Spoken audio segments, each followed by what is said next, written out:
sometimes, the people who bring light into our lives are the very ones hiding their own shadows. Elena, a quiet, devoted teacher, never believed in love at first sight, until she met John, a man whose kindness felt effortless and whose laughter filled the silent corners of her days. What began as a friendship slowly turned into something deeper, something that made the world seem brighter. But love, when built on half-truths, always carries an echo of pain. When a single phone call shattered the illusion she'd been living in, Elena's heart was forced to choose between what felt right and what was right. Between a love that made her feel alive, and a truth that demanded she let it die. This is not just a story about heartbreak. It's about courage, the kind that comes after everything falls apart. It's about learning that sometimes, losing someone isn't the end. It's the beginning of finding yourself. The bell had just rung, but the echo still lingered through the empty hallway, a sound Elena always thought felt like a sigh. The corridor smelled of chalk dust and rain-soaked shoes, the kind of scent that made ordinary days blur together. Outside, the storm hadn't quite decided whether to end or begin again. Elena leaned against her classroom doorway, a red pen caught between her fingers, its cap bitten at the edges. 27 essays waited on her desk, each one a mix of misspelled words and small hopes. She smiled faintly. This was her rhythm, the quiet after noise, the breath after effort. Then she heard it, laughter. Low, warm, familiar. It drifted from the staff room at the end of the hall, threading through the air like music that wasn't meant for her but somehow reached her anyway. John. He was the new math teacher, the kind of man who spoke softly but made the world bend toward him when he smiled. His charm wasn't loud, it lived in the details, the way he listened, the way he spoke your name like a promise he intended to keep. The students adored him. So did most of the teachers, though none would say it aloud. Elena tried not to. The first time they met, he'd spilled coffee on his sleeve during a staff meeting. Everyone else had laughed politely, she'd handed him a tissue. "It's okay," she'd said. "Every good teacher leaves stains somewhere." He'd laughed genuinely, and something shifted in the air between them, something unspoken but charged. Since then, their paths seemed to intersect by accident too often to be coincidence. A shared elevator. The same lunch table. A brief touch when their hands reached for the same book in the school library. But it wasn't those coincidences that unnerved her, it was the way he looked at her during them. Like he already knew her story. On Fridays, the teachers stayed late to plan for the next week. The hallways emptied until only the hum of fluorescent lights remained. Elena stayed too, not because she had more to do, but because staying busy felt safer than being alone with her thoughts. That's when John knocked softly on her door. "You're still here?" His voice carried that gentle teasing tone that could disarm anyone. She looked up from her papers. "Someone has to make sure these essays don't destroy the English language." He grinned. "And I'm here thinking numbers are the only thing that can save it." Their laughter filled the room, light, effortless, like they'd been doing it for years. He walked closer, glancing around her classroom, pausing by the window where the rain had begun again, tracing lines down the glass like silver threads. "Your students are lucky," he said quietly. "You make this place feel alive." Elena blinked, caught off guard by the sincerity in his tone. Compliments didn't usually make her heart race. This one did. "I think you just like the coffee I make," she replied, trying to sound casual. He smiled, but didn't look away. "Maybe. But that's not all." The silence that followed wasn't empty, it was thick, electric, filled with a pull neither wanted to name. A flash of lightning cut across the window, washing his face in sudden white light. In that moment, Elena noticed the smallest detail, the faint tan line on his ring finger. It disappeared as quickly as the lightning did. She told herself it meant nothing. Maybe he'd worn a ring once. Maybe he didn't anymore. But the thought lingered. That night, when she locked her classroom and stepped into the rain, she saw him again across the parking lot, standing beneath a flickering street lamp, phone pressed to his ear. His voice was low, urgent, softer than she'd ever heard it. She couldn't hear the words, but she saw his face, the kind of expression people wear when they're saying something that matters deeply. And just before he noticed her watching, he smiled, not the easy staff room smile, but a gentler one. A private one. For the first time, Elena wondered if she had stepped into a story that wasn't hers to begin with. She didn't know it yet, but that moment, that single flicker of doubt under the rain, would be the first crack in the glass. Because sometimes, love doesn't arrive like thunder. It begins in the silence right after. The rain didn't stop for 3 days. It pressed against the school windows like a restless thought that wouldn't go away, filling the air with a chill that even laughter couldn't warm. Elena sat at her desk, watching droplets race each other down the glass while her students worked quietly. Outside, the trees bent under the weight of the storm, their leaves clinging the way people cling when they're scared of letting go. Her thoughts drifted back to the staff room, to John's smile, to that faint tan line on his finger that kept replaying in her mind like a whisper she couldn't quite hear clearly. She told herself it didn't matter. She told herself she didn't care. And yet, every time her phone buzzed with his name, her heart betrayed her. John had a way of making the ordinary feel cinematic. He'd walk into her classroom during lunch breaks, holding 2 coffees, saying he'd accidentally ordered an extra. They'd sit near the window, talking about everything except themselves, the books, students, the broken vending machine that ate everyone's coins. But beneath their words was something heavier, something unsaid that hummed in the air. One afternoon, while she was packing her bag, he leaned against the doorway and said, "Do you ever feel like you've known someone longer than you actually have?" Elena looked up, pretending to be amused. "That sounds like a math problem you can't solve." "Maybe," he said, smiling faintly. "But some equations aren't meant to be solved, just lived." She laughed, but her hands trembled slightly. He always said things like that, words that felt casual but landed like confessions. Still, he never crossed a line. No touch. No direct declarations. Just proximity, deliberate, charged, and addictive. Then one evening, it happened. The school had stayed open late for parent-teacher conferences. The hallways were dim, lined with echoes of conversations fading behind closed doors. Elena was in her classroom, stacking papers, when she heard his voice. "Long day?" She looked up. He was leaning on the doorframe, sleeves rolled up, hair damp from the rain. There was fatigue in his eyes, and something else she couldn't name. "Longest," she said softly. He stepped closer, closing the distance between them until only the sound of rain and her heartbeat filled the room. "You make it look easy," he said. "Caring for everyone. Even when you're tired." Elena's breath caught. The compliment wasn't about teaching, it was about her. She could feel it. "John," she began, unsure what to say next. He shook his head gently. "Don't worry. I needed to tell you that."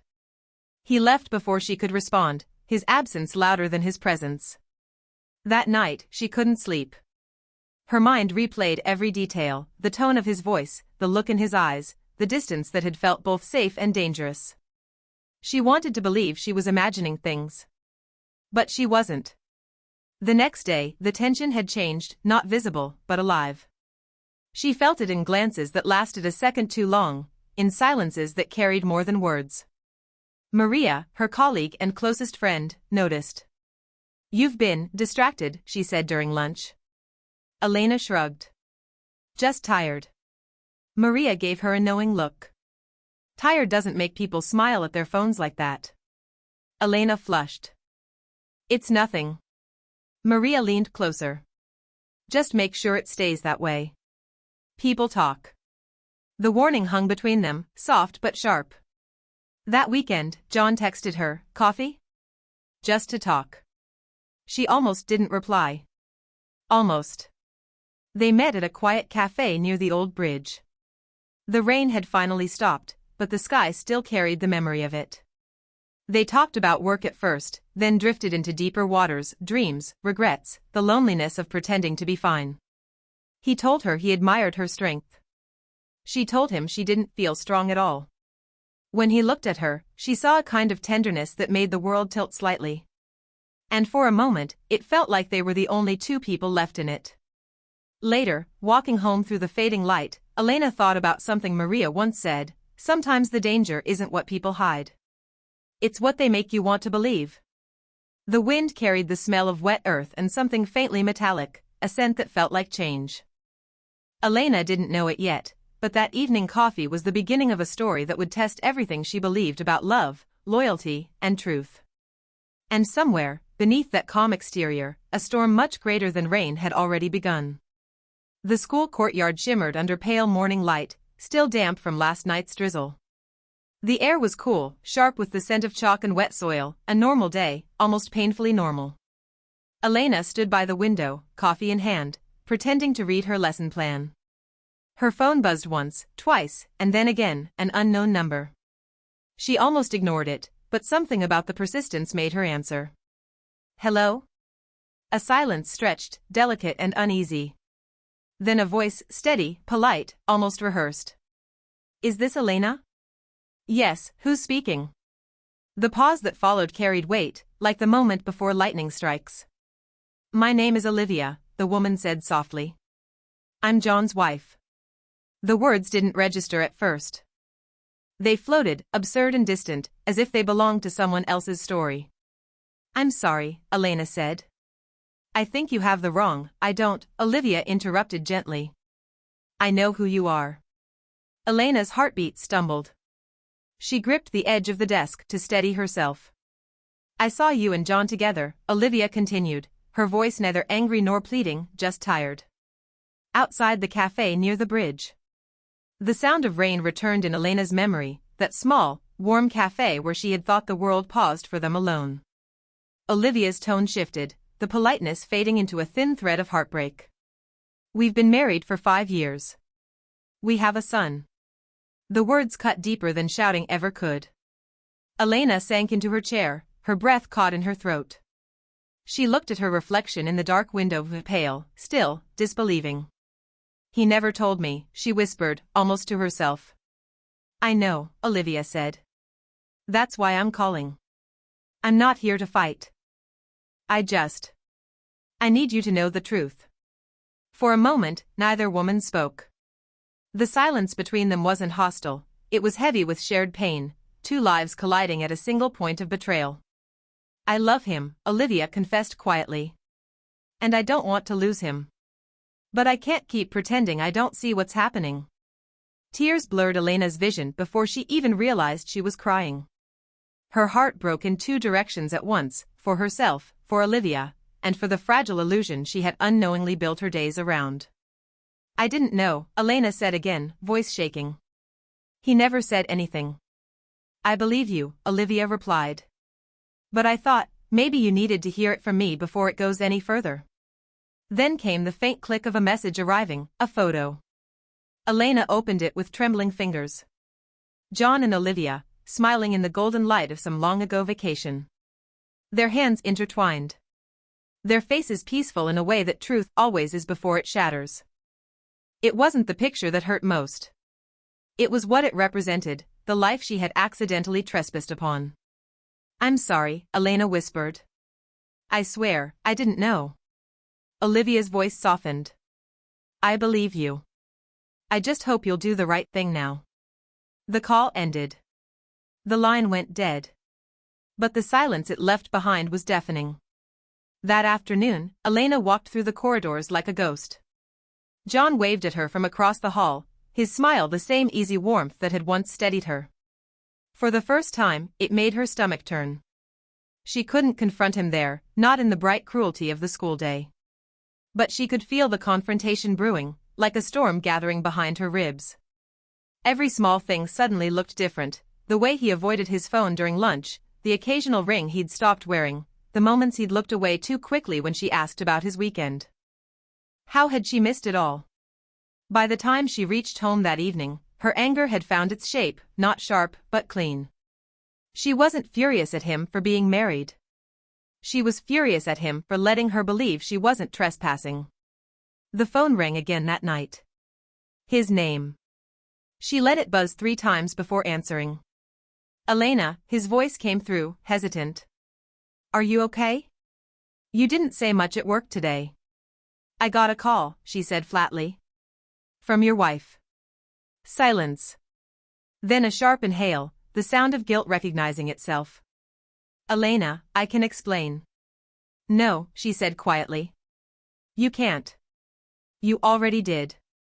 You just never said the truth out loud. He started to speak, but she hung up. The rain had started again outside, soft but relentless, a rhythm that matched the ache in her chest.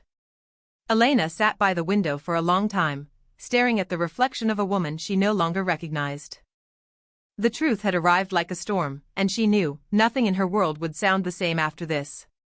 Because sometimes the moment that breaks you is the same one that finally wakes you up. The next morning felt heavier than any before it. The sun rose late, pale and uncertain, as if even the sky was hesitant to face what the day held. Elena arrived at school early, hoping the quiet halls might offer her some peace. Instead, they echoed with memories, laughter in the staff room, shared coffees, whispered jokes about students who couldn't spell. Each fragment felt stolen now, borrowed from someone else's life. She moved through the corridors like someone visiting a place that once belonged to her. Every step carried a tremor of disbelief, the realization that every smile, every conversation, every "see you tomorrow" had been built on a lie. John arrived later, his usual confident stride now tinged with unease. He caught her eye across the courtyard, his expression softening as he approached. "Elena," he said quietly.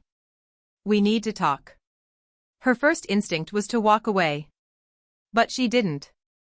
The time for silence had passed. "After class," she said, her voice controlled but trembling at the edges. "We'll talk after class." By the time the final bell rang, her chest felt like it carried 1,000 storms.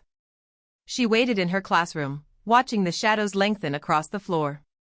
John entered, closing the door gently behind him. The sound felt final, like the beginning of something that could not be undone. He looked exhausted. "I didn't want it to happen this way," he began. "Then why did it?" Her voice cracked, but she didn't look away. "Why didn't you just tell me the truth, John?" He exhaled, running a hand through his hair. "Because I didn't expect you. I didn't plan for you." Elena laughed bitterly. "That's not an answer." "I'm married," he said plainly now, almost as if the words had to be forced through his throat. "But things haven't been good between us for a long time. Olivia and we've been distant." "I didn't think it mattered anymore." "It mattered to her," Elena shot back. "It mattered enough for her to call me, to beg me not to destroy what's left of your marriage." John's face twisted with pain. "She called you?" "Yes," Elena said, her voice steadying as she spoke.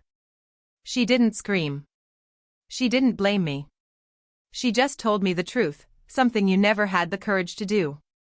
He moved closer, eyes full of pleading. "Elena, I never meant to hurt you. You have to believe that." "I don't know what to believe anymore," she whispered. "Every moment between us feels poisoned now." John reached out instinctively, but she stepped back. "Don't," she said softly. "Don't make it harder." He froze, his hand suspended in the air, then slowly lowered it. "Elena," he said quietly, "what we had, it was real. You know it was." She wanted to scream that he was wrong, that everything had been a lie, but her heart betrayed her. It had been real. That's what made it unbearable. Tears pricked her eyes. "You made me believe in something that wasn't mine to believe in," she said. "You walked into my life with half your heart already promised elsewhere. You turned me into someone I never wanted to be." John's voice broke. "I love you. That's the truth." Elena shook her head. "No. You love how I made you forget your mistakes. You love how I saw the best in you when you couldn't see it yourself. But that's not love, John. That's escape." The silence that followed was dense, fragile. He looked down at the floor, as if ashamed of his own reflection. "I'll leave her," he murmured. "If that's what it takes." "Don't," Elena said instantly. "Don't leave her because of me. Leave her because you're brave enough to live honestly. But you're not there yet." Her words landed like quiet thunder. For a long time, neither of them spoke. The clock ticked in the background, slow, relentless. Finally, Elena gathered her things, her voice low but sure. "I can't be a secret, John. And I can't be a reason for someone else's pain. Whatever this was, it ends now." He looked at her, his eyes glistening with something that wasn't quite regret, not yet redemption either. Please, he whispered. Don't walk away. I already did, she said softly. You just didn't notice. She walked past him, her footsteps echoing through the empty corridor. Outside, the world had begun to rain again, steady, cleansing, inevitable. The drops fell against the glass like applause for her courage. And for the first time in weeks, Elena felt something close to peace, not because the pain was gone, but because she had finally chosen herself over the storm. The rain hadn't stopped in 2 days. It fell in long, unbroken ribbons, painting the city in silver grief. The streets were mirrors, the sky a bruised reflection of everything Elena felt inside, endless, heavy, and searching for light. She hadn't spoken to John since that last conversation in her classroom. But his voice lingered, the "please don't walk away" replaying like a haunting echo in the quiet corners of her mind. That evening, she sat in her apartment, surrounded by the soft hum of solitude. The cup of tea on the table had gone cold. Her phone buzzed once. Then again. His name. For a long moment, she stared at it, her heart betraying every piece of logic she had built around herself. Then she answered. Elena, John's voice came through, unsteady. I need to see you. Please. John, just once, he said. One last time. No lies. No excuses. The part of her that still ached said yes before the rest of her could stop it. The cafe where they had once met was nearly empty. Rain tapped at the windows like impatient fingers. John was already there, sitting by the corner window, the one they always favored. He looked older, somehow, the guilt and sleepless nights carved into his face. When she walked in, he stood immediately. Thank you for coming. Elena sat opposite him, folding her hands to keep them from trembling. Say what you need to say. He looked at her for a long time before speaking. I told Olivia everything. Her eyes widened. Everything? He nodded. I couldn't keep lying. She deserved to know the truth. And what did she say? She cried. Then she said she already knew. She always knew. His voice cracked. She told me she forgives me, but she's not sure she can love me the same way again. Elena felt her stomach twist, pity, sorrow, and an ache too complicated to name. I'm so sorry, she whispered. John shook his head. Don't apologize. This isn't your fault. It's mine. I should have told you the truth from the start. I thought I could control what I felt, but I was wrong. He reached into his jacket pocket and placed something on the table between them, his wedding ring. The metal glimmered faintly in the dim cafe light. I can't go back to pretending, he said. But I also can't ask you to wait for me. You deserve more than fragments of someone else's life. The words should have given her peace. Instead, they carved a deeper wound. Then why did you call me here? He hesitated, his eyes glistening. Because I needed to say goodbye, not as a coward this time, but as someone who finally sees you clearly. The air between them grew thick. Outside, thunder rolled softly, as if the world itself was holding its breath. Elena's throat tightened. Goodbye sounds too easy after everything. John exhaled, the kind of sigh that comes from a place beyond exhaustion. Then say it however you need to. She looked at him, really looked, and saw not the man she had loved, but the man she had mistaken for salvation. He was human, flawed, afraid, and finally honest. And in that truth, something inside her unclenched. You know, she said quietly, I used to think love was about holding on, no matter what. But maybe it's about knowing when to stop. John swallowed hard. I'll always care about you.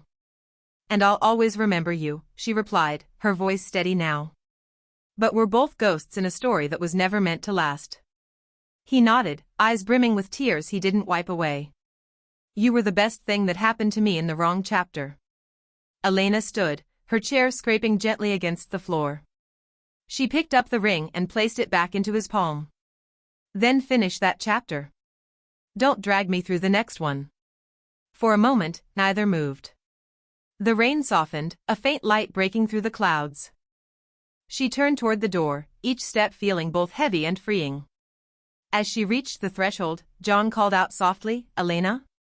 She stopped, not looking back. "Thank you," he said. She smiled sadly. "Don't thank me. Just be better." And with that, she stepped into the rain. Outside, the world smelled new, washed clean. She didn't cry this time. The pain was still there, but it had changed shape. It no longer begged to be healed, it asked to be understood. For the first time in months, she breathed deeply, the air cold but honest. Love had broken her open. But in the quiet sound of falling rain, she realized it had also set her free. The rain stopped 3 days later, quietly, almost apologetically, as if it had finally run out of things to say. The streets glistened in the afternoon light, and the puddles mirrored fragments of sky. For the first time in months, Elena walked without an umbrella. The world around her smelled of damp earth and new beginnings. She had spent the past few days in stillness, not avoiding the pain, but listening to it. Letting it pass through her instead of fighting it. The silence in her apartment no longer felt lonely. It felt earned. On her kitchen counter sat a letter, unopened, from John. He had left it in the staff room 2 days after their last meeting. She had picked it up without reading it, carrying it home like a stone in her pocket. Now, under the soft light of morning, she finally opened it. "Elena, I don't know how to begin without sounding small. You were light in a time I didn't deserve it. You saw me when I was a half-truth, and you treated me like I was whole. That's something I'll never forget. Olivia and I are trying to fix what's left. I owe her that, and I owe you honesty. I'm not writing to ask for forgiveness. I just wanted to thank you for teaching me what it means to tell the truth, even when it costs everything. Take care of yourself. You're stronger than you think." John. She read it twice, not because she needed the words, but because they no longer hurt. The ache was still there, but it had softened, like a scar that no longer remembered the wound. She folded the letter neatly and placed it in the drawer beside her cracked coffee cup, the same one she used to drink from in her classroom, the one that had somehow survived every storm. Life, she realized, didn't wait for closure. It just kept unfolding, quietly demanding you keep walking. She returned to teaching a week later. The school felt both familiar and new. The walls still held whispers of the past, but they no longer defined her. Her students ran toward her with bright smiles and loud questions, and for the first time in a long time, she met their energy fully. Maria noticed. "You look different," she said one afternoon in the staff room. "Peaceful." Elena smiled. "I think I finally stopped fighting the weather." Maria laughed. "That sounds like a poem." "Maybe it is," Elena said softly. A few months later, she made a quiet decision to leave the city. Not as an escape, but as a beginning. She applied for a position at a smaller school by the coast, where the mornings started with the sea and the evenings ended in calm. On her last day, she walked through the empty classroom one final time. The chairs were stacked neatly, the windows open to let the late spring breeze in. She traced her hand along the desk where she'd spent years building not just lessons, but lives. When she reached the door, she paused, not to look back, but to breathe. Every ending, she thought, deserves a moment of stillness. Outside, the sky was clear, the kind of blue that promised healing. She carried no bitterness, no leftover rage. Only a quiet gratitude for having survived something that once felt impossible. Weeks later, in the new city, Elena stood on a small hill overlooking the ocean. The waves moved like time, constant, merciful. She thought of Olivia sometimes, hoping she had found her own kind of peace. She thought of John, not with longing, but with forgiveness. He had been a lesson, not in love, but in truth. As the wind tangled her hair, she whispered to herself, "I didn't lose him. I found me." A gull cried overhead, slicing through the sky with effortless grace. The sun dipped low, scattering gold over the horizon. Elena smiled, not because the pain was gone, but because it had finally made room for light. She took a step forward, her shoes sinking slightly into the wet sand, and let the tide wash over her feet. The world felt vast again, unpredictable, beautiful, and completely hers. And in that quiet, salt-soaked moment, as the sea breathed in and out, Elena understood something simple and profound: sometimes, love doesn't end. It transforms. It changes shape, name, and reason, until it becomes the courage to begin again. Love is not always about holding on, sometimes, it's about knowing when to let go. Elena's story reminds us that truth, no matter how painful, is a form of kindness. It teaches that strength isn't found in chasing what's broken, but in walking away with dignity when your heart still wants to stay. We all meet people who feel like home, but not everyone we love is meant to stay. Some enter our lives to awaken us, to show us what we deserve, and then to leave, so we can build a life that finally belongs to us. Because real love doesn't ask you to shrink, hide, or betray yourself. It asks you to stand in the light, even when it means standing alone.